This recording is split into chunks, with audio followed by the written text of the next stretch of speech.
ఈజీగా ఎలా చేసుకోవాలో చూద్దాం. దానికి కావాల్సినవి paneer, onion paste, tomato paste, జీడిపప్పు పేస్ట్, పచ్చిమిర్చి, కారం, పసుపు, సాల్ట్. ఓకే, ముందుగా గిన్నె పెట్టుకొని లైట్గా ముందు పన్నీర్ ముక్కలు డీప్ ఫ్రై చేసుకోవాలండి. కొంచెం లైట్గా ఆయిల్ వేస్తున్నాను నేను. తర్వాత పన్నీర్ ముక్కలు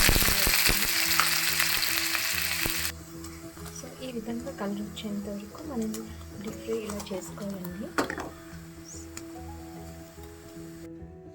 వేరే గిన్నె పెట్టుకొని దానికి కర్రీకి సరిపడిన ఆయిల్ వేసుకోవాలి.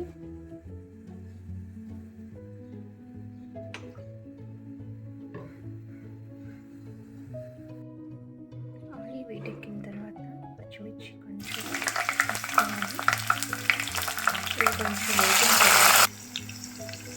వేగిన తర్వాత ఆనియన్ పేస్ట్ వేసుకోవాలి. వేసుకొని పచ్చివాసన పోయేంత వరకు కొంచెం సిమ్లో పెట్టుకొని కొంచెం డీప్ ఫ్రై చేసుకోవాలి.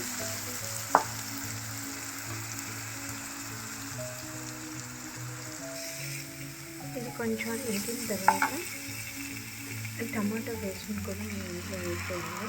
వేస్తే పచ్చివాసన పోయిన తర్వాత డీప్ ఫ్రై చేసుకోవాలి. లైట్గా సిమ్లోనే ఉంచాలి.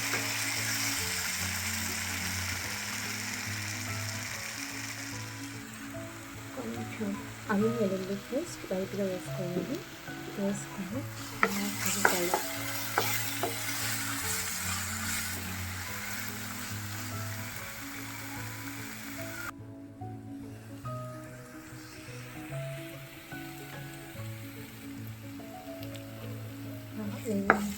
కొంచెం బాగా కలుపుకున్న తర్వాత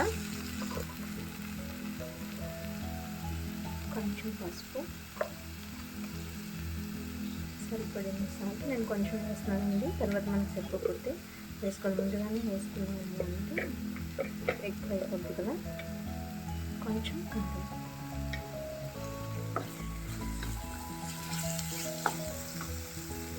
బాగా కలుపుకోవాలి.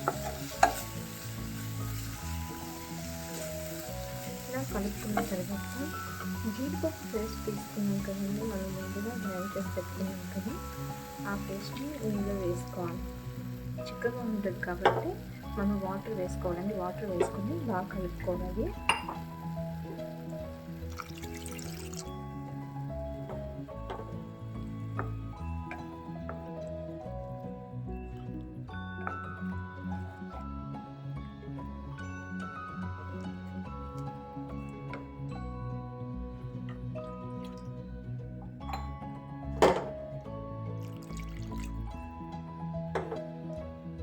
ఆయిల్ పైకి తేరుకునేంత వరకు మనం ఉంచాలి. ఆ తర్వాత పన్నీర్ ముక్కల్ని మనం ఇందులో వేయాలి. Okay, gravy చిక్కబడిందండి.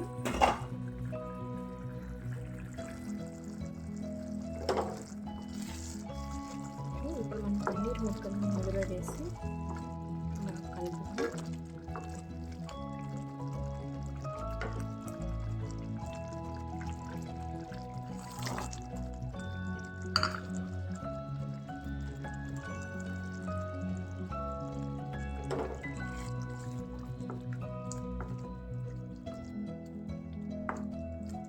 కలుపుకున్న తర్వాత ఇందులో కొంచెం లోకల్ పౌడర్ వేస్తానండి లైట్గా. కొంచెం అలాగే మిరియల్ పౌడర్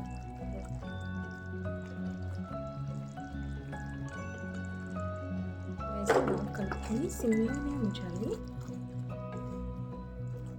ఒక 10 minutes పాటు సిమ్లో ఉంచితే మనకి పన్నీర్ కర్రీ రెడీ అయిపోతుంది.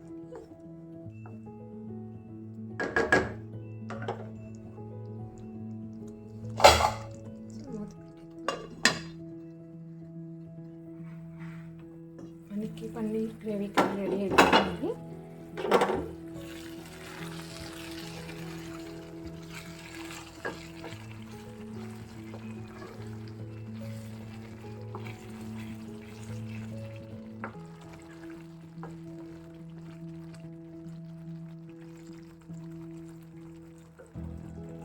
చూసారు కదండి, ఇది మనకి రైస్లో కానీ పుల్కా కానీ చపాతీ కానీ దేంట్లో అయినా కూడా చాలా టేస్టీగా ఉంటుంది.